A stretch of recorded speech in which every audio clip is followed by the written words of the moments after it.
So hello guys, this is Manjeet and guys, आज के video में हम बात करने जा रहे हैं वायु महाभूत के बारे में। पिछले वीडियो में हम लोग ने आकाश महाभूत खत्म कर दिया था। आकाश महाभूत में हम लोग ने उसके लक्षण आदि चीज़ों के बारे में पढ़ा। आपने अगर वीडियो नहीं देखा है तो आपको आई बटन पे वीडियो मिल जाएगा, जाकर उसे देख लीजिए। ठीक है, तो चलिए स्टार्ट करते हैं। सबसे पहले हम देखते हैं वायु महाभूत की व्युत्पत्ति के बारे में कि ये वायु जो शब्द है वो कहाँ से बना है। तो वा गति गंधनयो धातु से क्या है, वायु शब्द बना है, जिसका अर्थ होता है गति करना या फिर गतिमान होना। ठीक है, तो जो भी चीजें गति करती हैं या फिर गतिमान रहती हैं वो उसमें किसका, वायु महाभूत का ही ज्यादा अधिकता या प्रधानता होती है। ओके, इसके बाद हम इसके पर्याय की बात करते हैं। तो वायु को हम वात, मारुत, अनिल, पवन, समीर और पवंजन आदि नामों से भी जाना करते हैं। ओके, तो ये सभी क्या है, वायु के पर्याय हैं। साथ ही साथ हम वायु महाभूत के लक्षण की बात करते हैं तो रूप रहित स्पर्शवान वायु हो।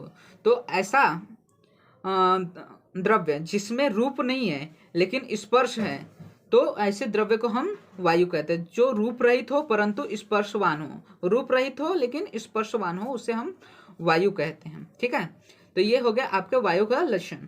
इसके बाद हम आगे देखते हैं प्रकार के बारे में। तो वायु के प्रकार में देखते हैं तो सद्विविधा नित्य अनित्य। तो वायु के दो प्रकार होते हैं, एक नित्य और एक अनित्य। ठीक है, तो नित्य कार्य रूप, तो जो नित्य होता है नित्य परमाणु रूप है। तो जो नित्य होता है वो परमाणु रूप में होता है, मतलब वो परमाणु स्वरूप में होता है, वो कारण द्रव्य होता है।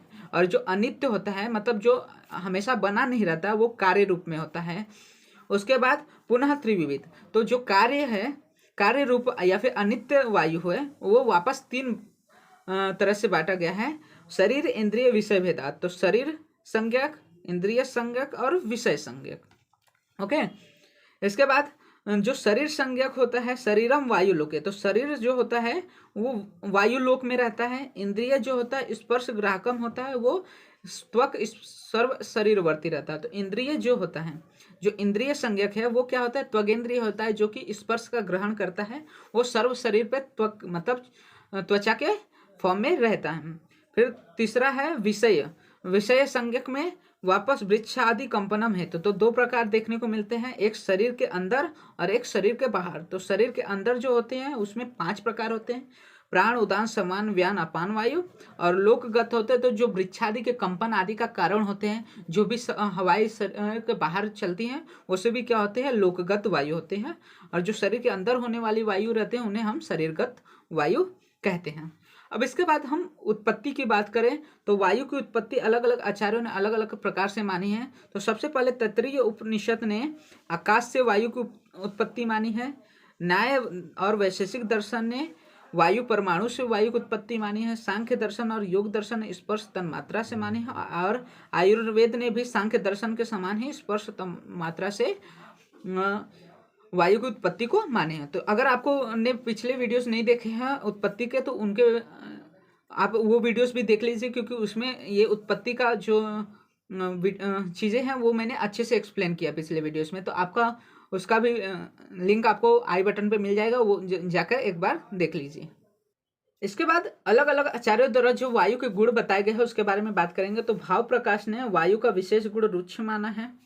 जो चरक है उन्होंने स्पर्श जो है वायु का विशेष गुण बताया है। वैशेषिक दर्शन ने भी स्पर्श को बताया है। सुश्रुत ने रज गुण बहुल माना है वायु को। और कारकावली ने इसके 9 गुण बताए हैं, जिनमें स्पर्श, संख्या, परिणाम, पृथकत्व, संयोग, विभाग, परत, अपरत्व और संस्कार आदि आ जाते हैं। ठीक है, तो जैसा कि हम लोग ने आकाश में भी देखा था कि खर, द्रव, चल, उष्णत्व, ये सभी क्या है, अलग अलग महाभूतों के अलग अलग गुण बताए गए। जैसे खर द्रव्य, खर जो गुण है वो पृथ्वी महाभूत का है, द्रव गुण जल महाभूत का है, चल गुण जो है वायु का है, उष्ण गुण जो है तेज का है, और अप्रतिघात या आकाश का विशेष गुण बताया गया है चरक द्वारा। साथ ही साथ हम देखते हैं कारिकावली या फिर प्रशस्त पाद द्वारा जो 9 गुण बताए गए हैं वो है स्पर्श, संख्या, परिणाम, पृथकत्व, संयोग, विभाग, परत्व, अपरत्व, संस्कार, वानो वायु हो। ठीक है, तो इस प्रकार से 9 गुण बताए गए हैं। तो सबसे पहले हम पहले गुण की तरफ देखते हैं। तो जो संख्या है, तो संख्या के अनुसार अब वायु के क्या है, 2 रूप माने गए हैं, एक नित्य रूप और एक अनित्य रूप। तो जो नित्य रूप होता है उसकी संख्या 1 होती है। ठीक है, और जो अनित्य रूप है उसकी असंख्य संख्या मानी गई है। ठीक है, क्योंकि वायु अनेक अनेक चीजों में कारणभूत होता है, तो जितने चीजों में कारणभूत होता है उतनी अनित्य रूप होते हैं, तो उसके कारण ही उसकी संख्या भी अनित्य हो जाती है, असंख्य हो जाती है। फिर सेकंड जो गुण देखते हैं हम वो है परिणाम।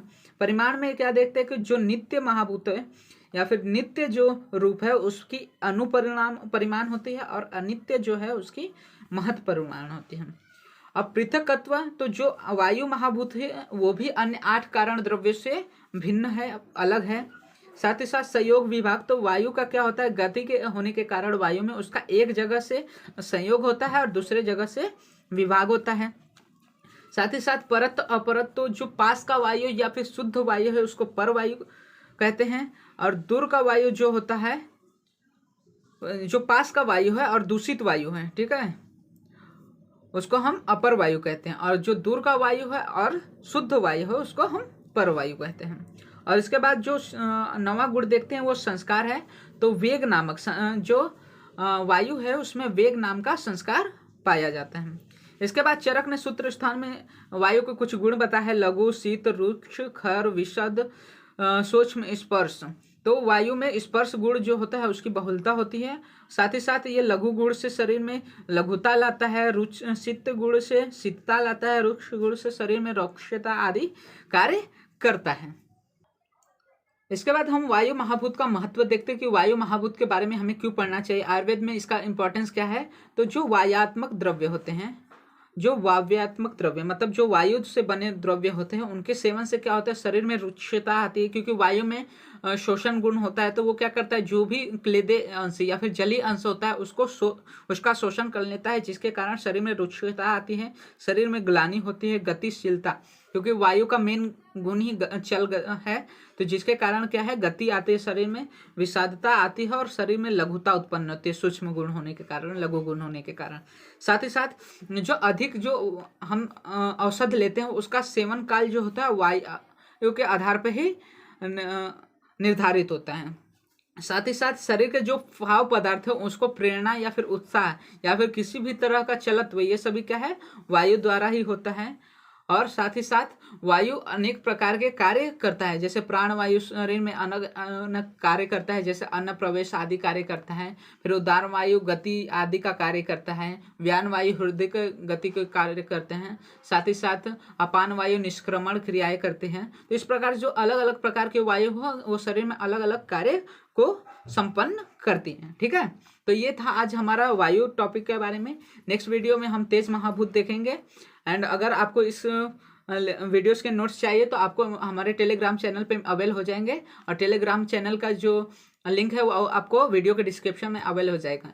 एंड अगर आपको वीडियो अच्छा लगा हो तो वीडियो को लाइक कीजिए एंड चैनल को सब्सक्राइब कीजिए, जिससे आपको फर्दर वीडियो से रिलेटेड अपडेट्स मिलते रहेंगे।